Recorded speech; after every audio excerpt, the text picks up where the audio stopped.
Hello, I'm the mathematical Mr. Daycock, and today I'm going to be teaching you about how to find local maxima and minima on curves. So here we have a question. Calculate the local minimum and maximum of the curve y equals x cubed minus 7x squared minus 5x plus 3.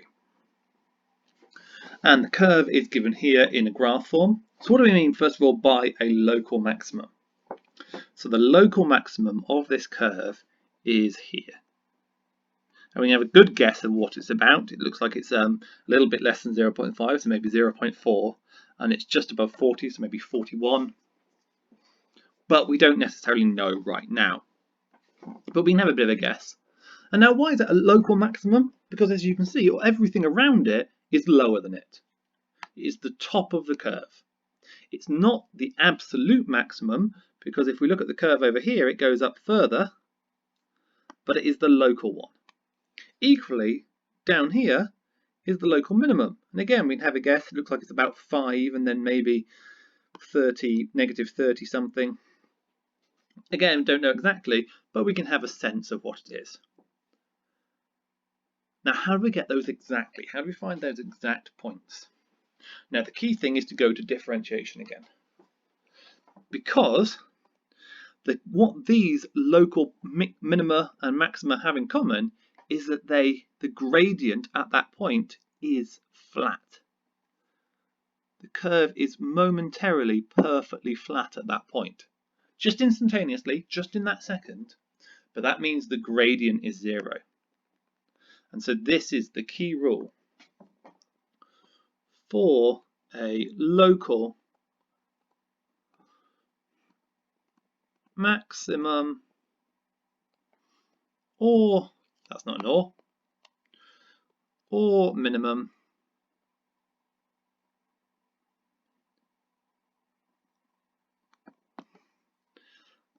dy by dx must equal 0. And that's all there is to it. That's the key thing. So let's take the equation of this curve. We have y equals x cubed minus 7x squared minus 5x. Oh, it says plus 3, but that's in fact plus 40. Let's correct that. Plus 40 is our equation of our curve. And then to find dy by dx, we differentiate it. So we apply d by dx to both sides, and we get dy by dx is equal to, and then this is all just nice power rule, fairly simple. We get 3x squared minus 7 times 2 is 14x minus 5. And for a local maximum or minimum, we want that to equal 0. So we get 3x squared minus 14x minus 5, and we want dy by dx to equal 0. And so that's equal to 0. And now we need to solve this. Various different ways of doing it. You can use a quadratic formula, you can attempt to factorize it, you can attempt to complete the square, any different ways you'd like to solve quadratics. This one does in fact factorize, and we're going to look at AB and AC and B. So AC being the two things multiplied together, that's negative 15. This being our A term and this being our C term. And our B term is equal to negative 14. And now we're looking for two numbers that multiply to get negative 15 and add to get negative 14. And those two numbers are going to be negative 15 and 1. And those are the two numbers that multiply to negative 15 and negative 14. Multiply to negative 15 and add to negative 14. And then, so to factorize it, we get 0 is equal to 3x squared. And now we know what the negative 14 splits into. So it's plus x minus 15x minus 5. And now we just need to factorize this term and this term. Let's do that in a different color.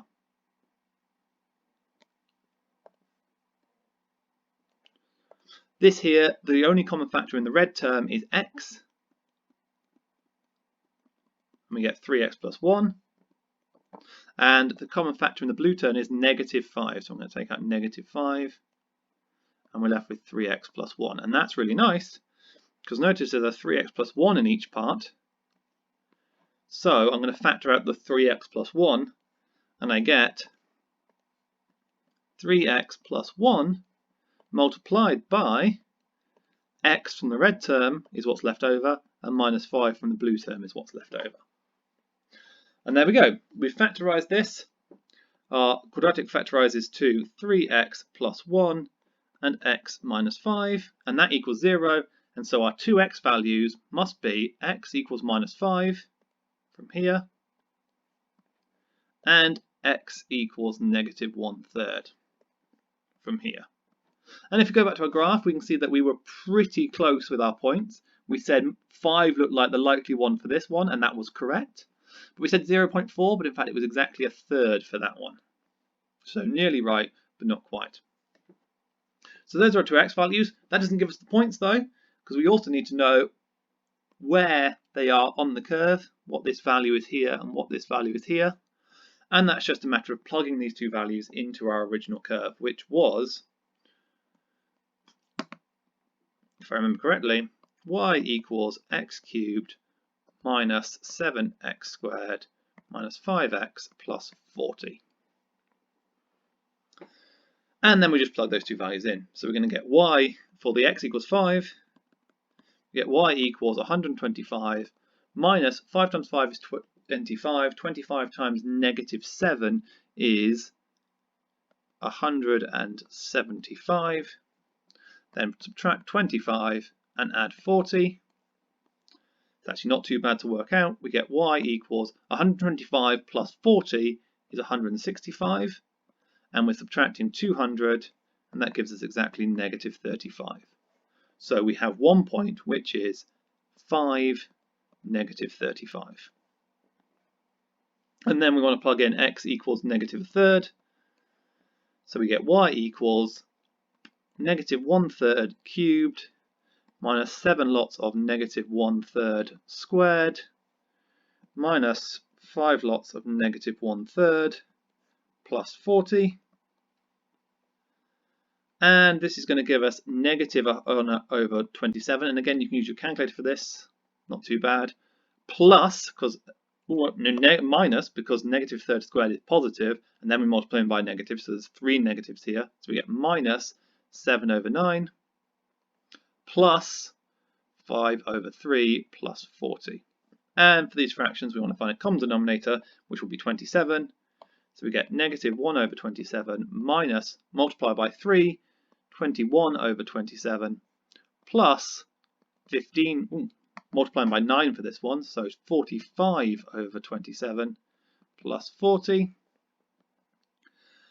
And 45 subtract 22 is going to give us 23, so we get 23 over 27 plus 40, and so our y coordinate is going to be, we have negative 1/3 and 40 and 23/27. And there you go. That's our, this one here is our local minimum.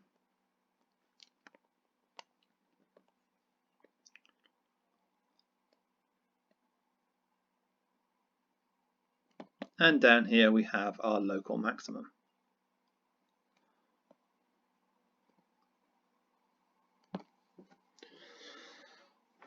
Okay, let's go on to another example. Exactly the same thing. Calculate the local minimum and maximum of the curve y equals 1 over x plus 4x. So again, we've got an example of the curve. We can have a little bit of a think about what these look like they're going to be. But all we need to do is differentiate. So first of all, to differentiate this, I'm going to need to write 1 over x as in power form. So I'm going to write it as y equals x to the negative 1 plus 4x. And then get dy by dx is going to be equal to minus 1 x to the minus 2 plus 4. And for it to be a local maximum minimum, we need dy by dx to equal 0. So we get 0 is equal to 4 minus x to the minus 2. Let's do some quick rearranging. We get therefore that 4 equals x to the minus 2, which means 4 is equal to 1 over x squared. And so 4x squared equals 1, and x squared equals 1 over 4, or a quarter. And therefore x must be equal to positive or negative. Remember, when we take a square root, there are two options. It could be the positive value or the negative value. Positive or negative, 1/2. And then we just need to go back to that. And this one was quite a lot faster. We've solved this. We've already got to the point where we have the x value. All we need to do now is go back up to here. We know x, plug in x equals 1/2, and we get y equals 1 over 1/2 plus 4 times by 1/2. And that seems a bit awkward, but how many halves are there in 1? What's 1 divided by 1/2? Well, it's just 2. Y equals 2 plus 2, which is 4. And so we have 1 point, 1/2, 4, and that's that point here. Similarly, we'll plug in x equals minus 1/2, because that was our other x value, and we get y equals 1 over negative 1/2. And if you're not sure how to do a fraction in a fraction, feel free to use a calculator. Plus 4 times by negative 1/2 gives us y equals negative 2 minus 2, and that gives us minus 4. And so this point up here is negative 1/2 for the x value and negative 4 for the y value. And there's our local maximum and local minimum for this curve here. Okay, that's how you find local maxima and minima of curves using differentiation. Thank you very much for watching, and I'll see you in the next video.